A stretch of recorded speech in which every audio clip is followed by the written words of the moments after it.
बिस्मिल्लाहिर्रहमानिर्रहीम। अस्सलाम वालेकुम। खुश रहें, आबाद रहें, जहाँ भी रहें हैप्पी रहें और हेल्दी रहें।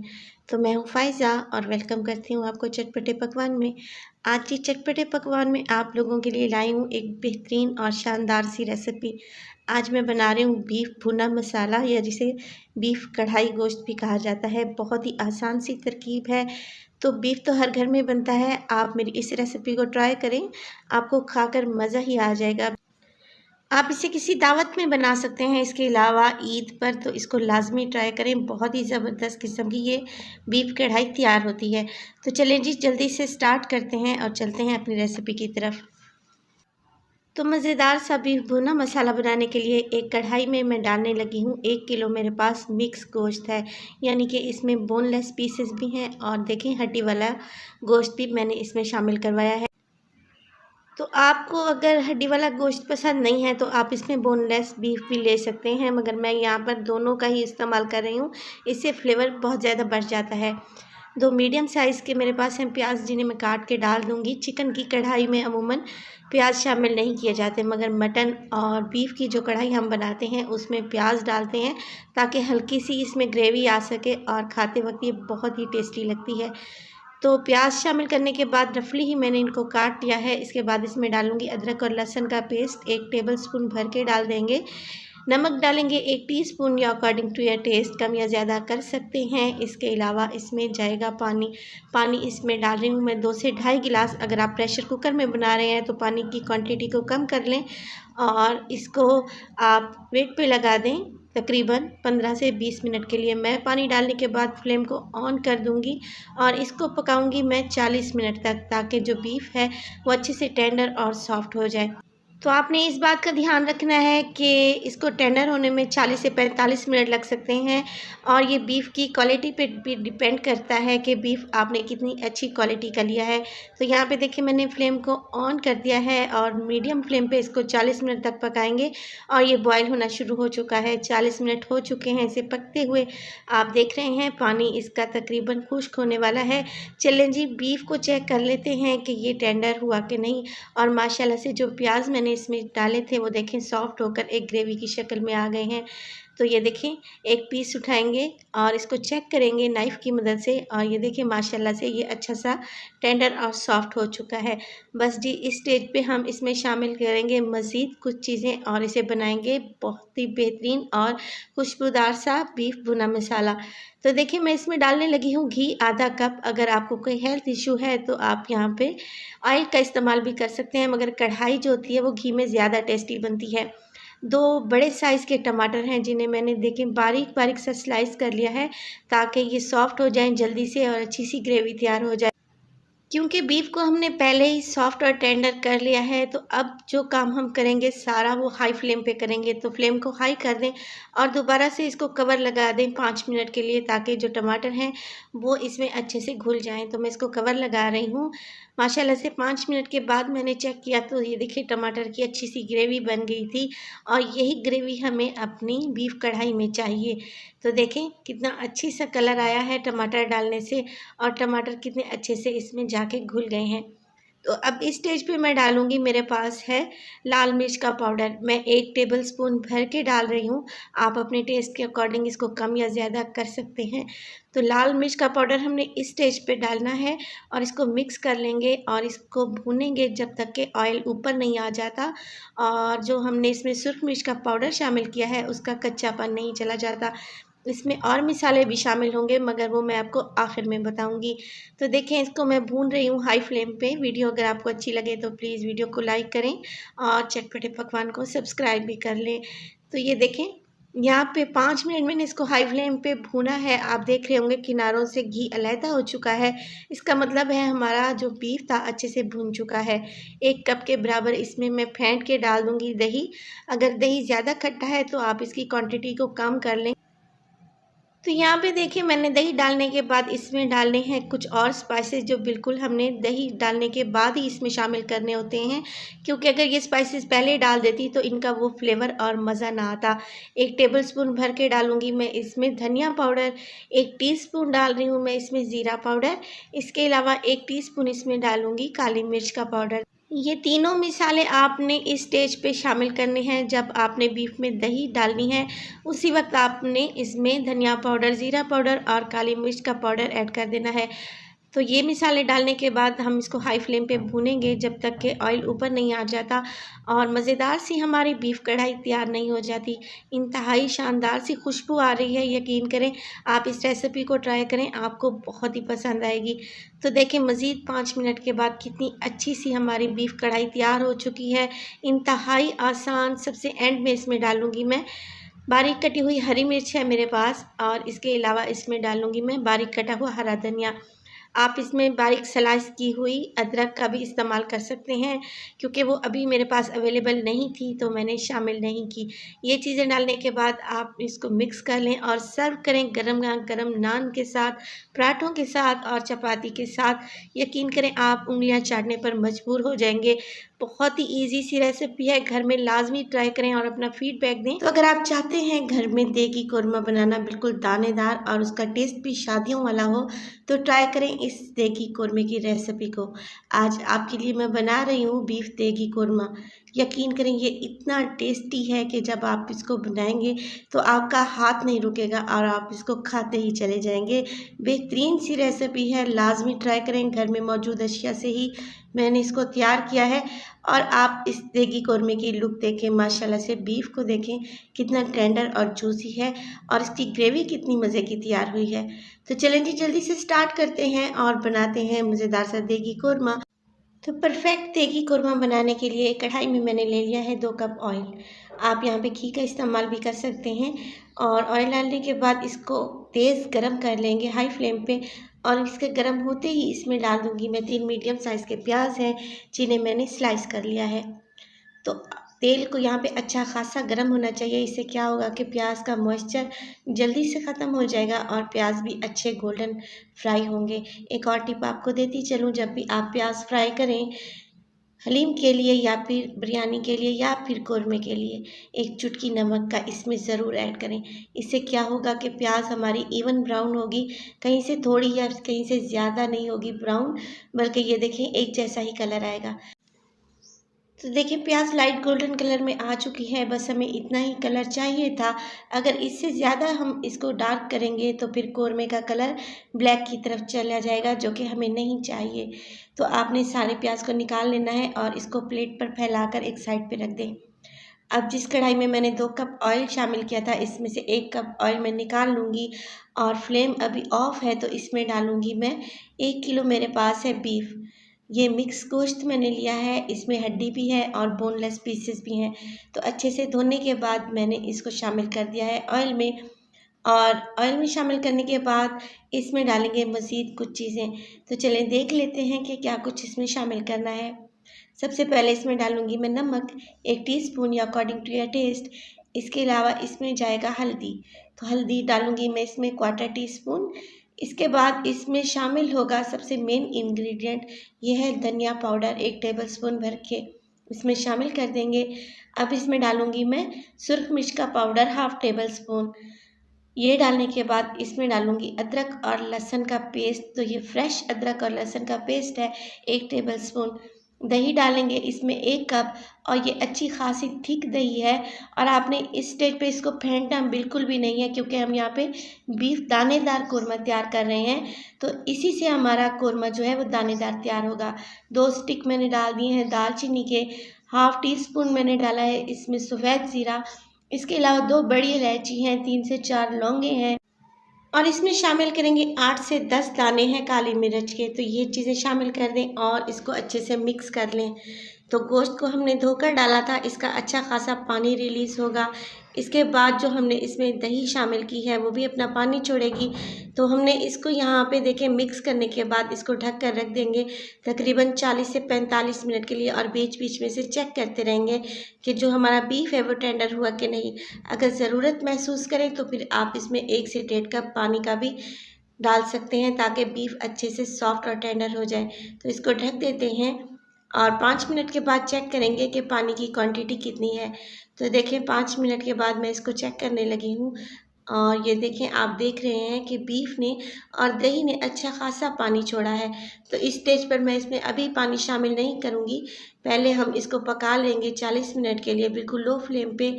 फिर हम इसको चेक करेंगे कि बीफ टेंडर हुए कि नहीं। आप यहाँ पे प्रेशर कुकर का भी इस्तेमाल कर सकते हैं। अगर प्रेशर कुकर का इस्तेमाल करें तो 15 मिनट की वेट लगा दें। तो ये देखिए, तकरीबन 40 मिनट लो फ्लेम पे पकाने के बाद इसकी कंडीशन इस स्टेज पर आ चुकी है। दही का पानी खुश्क हो चुका है, ऑयल भी ऊपर आ चुका है और बहुत ही मज़े की खुशबुएं आ रही हैं। बीफ को चेक कर लेते हैं तो माशाल्लाह से देखें, बीफ भी यहाँ पे सॉफ्ट हो चुका है। तो मुझे इसमें पानी डालने की ज़रूरत महसूस नहीं हुई, क्योंकि जो बीफ मैंने लिया था वो अच्छी क्वालिटी का था। इसमें मज़ीद खुशबू के लिए डालेंगे 3 इलायची, जिसका मुंह मैंने खोल लिया है। तो छोटी इलायची का इस्तेमाल करूँगी और इसको मिक्स कर लूँगी। मिक्स करने के बाद जो अभी प्याज मैंने ब्राउन करके रखी हुई थी उसको मैंने एक मिक्सी जार में डाल दिया था और 2 टेबलस्पून पानी डालने के बाद मैंने इसको सिर्फ 5 सेकंड के लिए चलाया था, क्योंकि प्याज हमें यहाँ पे दानेदार चाहिए, बिल्कुल पेस्ट नहीं चाहिए। तो आपने भी ऐसा ही करना है, सिर्फ एक दफ़ा ही मिक्सी जार को घुमाना है तो दानेदार सा प्याज यहाँ पे देखें हल्का सा पिस जाएगा। तो इसको इस स्टेज पे शामिल कर दें। मिक्स करने के बाद इसमें डालें पानी 1 कप के बराबर। अगर ज़्यादा ग्रेवी चाहते हैं तो 1.5 कप भी कर सकते हैं। 1 कप पानी मैंने इसमें डाल दिया है। अभी फ्लेम बिल्कुल लो है। इसको मिक्स करेंगे और इसको ढक कर रख देंगे तकरीबन 5 मिनट के लिए, ताकि प्याज का कच्चापन चला जाए और जो हमने इसमें ऑयल डाला है वो भी ऊपर आ जाए। तो तकरीबन 5 मिनट के बाद देखिए, मज़ेदार सा कौरमा यहाँ पे तैयार है। अभी इसमें मज़ीद डालेंगे, ये है मेरे पास जायफल जावित्री का पाउडर, तकरीबन 1/4 टीस्पून। केवड़ा है मेरे पास, रूह केवड़ा। मैं यहाँ पे केवड़ा एसेंस का इस्तेमाल कर रही हूँ। अगर आपके पास केवड़ा वाटर है तो आपने 1 टीस्पून डालना है। मैं क्योंकि यहाँ पे केवड़ा एसेंस है जो कि ज़्यादा पावरफुल होता है अपने खुशबू में, तो मैं इसमें डालने लगी हूँ। 3 से 4 कतरे हैं मेरे पास केवड़ा एसेंस के, वो इसमें शामिल कर देंगे। मज़ेदार सा हमारा कौरमा तैयार है। कवर लगा दें और फ्लेम को ऑफ कर दें। तो इसको सर्व करेंगे तकरीबन 5 मिनट के बाद। और ये देखिए माशाल्लाह से कितना ज़बरदस्त सा हमारा बीफ देगी कौरमा तैयार हुआ है। घर में बगैर किसी झंझट के बिल्कुल शादियों वाला बीफ कौरमा है। आप इस रेसिपी को ज़रूर ट्राई करें, यकीन करें आपको खाकर मज़ा आ जाएगा। और मेरी कोशिश होती है कि आपको आसान से आसान रेसिपीज़ बताऊँ, ताकि जो घर में हाउस वाइफ्स हैं और इसके अलावा जो नए बनाने और सीखने वाले हैं उनको किसी भी किस्म की टेंशन ना हो और वो परफेक्ट रेसिपी घर में तैयार कर लें। तो माशाल्लाह से हमारा बीफ देगी कौरमा तैयार है। आप इसको चिकन के साथ भी बना सकते हैं और मटन से भी ट्राई कर सकते हैं। रेसिपी को ज़रूर ट्राई करें। रेसिपी अच्छी लगे तो प्लीज़ लाइक करें, शेयर करें और चटपटे पकवान को सब्सक्राइब भी कर लें। तो अपना बहुत सारा ख्याल रखिएगा। फ़ायज़ा को अपनी दुआओं में याद रखिएगा। टिल देन, अल्लाह निगहबान। बिस्मिल्लाहिर्रहमानिर्रहीम। अस्सलाम वालेकुम। खुश रहें, आबाद रहें, जहाँ भी रहें, हैप्पी रहें और हेल्दी रहें। तो बकरा ईद के हवाले से आप लोगों के लिए लाई हूँ एक और बेहतरीन सी रेसिपी। आज मैं बना रही हूँ मटन कब्सा। अरेबियन डिश है जो कि अरब ममालिक में बहुत ही पसंद की जाती है। बहुत ही कम इसमें मिसाले इस्तेमाल होते हैं, मगर एकदम टेस्टी और बहुत ही मज़ेदार सी ये रेसिपी है। तो इस बड़ी ईद के मौके पर आप इस रेसिपी को ज़रूर ट्राई करें। रेसिपी अच्छी लगे तो प्लीज़ लाइक करें। तो चलें जी, जल्दी से स्टार्ट करते हैं और बनाते हैं मज़ेदार सा मटन कब्सा। तो मटन कब्सा बनाने के लिए सबसे पहले तो मैंने ले लिया है यहाँ पे बकरे की रान। तो इस बकरे की रान का वज़न है तकरीबन 2.25 किलो के दरमियान। तो देखिए, मैंने इसको अच्छे से वॉश करने के बाद अब ये करूँगी कि मैं इस पे गहरे-गहरे से कट लगा लूँगी, क्योंकि मटन कब्सा बनाने के लिए हमने यहाँ पर यखनी को प्रिपेयर करना है। यखनी में शामिल करेंगे कुछ खड़े मसाले और जब वो खड़े मसाले अपना फ्लेवर छोड़ेंगे तो सारा का सारा इस मीट में चला जाएगा, जो कि बहुत ही ज़बरदस्त लगेगा। तो देखें, इस तरीके से गहरे-गहरे से कट लगा लें। और छोटे-मोटे से काम होते हैं ये कटिंग वाले, आप चाहें तो अपने घर में कर सकती हैं या फिर आप बूचर से भी लगवा सकते हैं। तो ये देखें, दोनों साइड से मैंने इनको गहरे-गहरे कट लगा लिए हैं। मीट बहुत ही सॉफ्ट है। तो ये देखें, कट लगाने के बाद इसको एक साइड पे रख देंगे। अब मैंने ले लिए हैं तकरीबन 6 से 7 अदद मेरे पास मीडियम साइज़ के टमाटर हैं। तो टमाटर का टॉप मैं निकाल रही हूँ और इन्हें मैं रफली चॉप कर लूँगी। और चॉप करने के बाद हम ये करेंगे कि इसको ब्लेंडर जग में डाल देंगे और इसका एक पेस्ट बना लेंगे।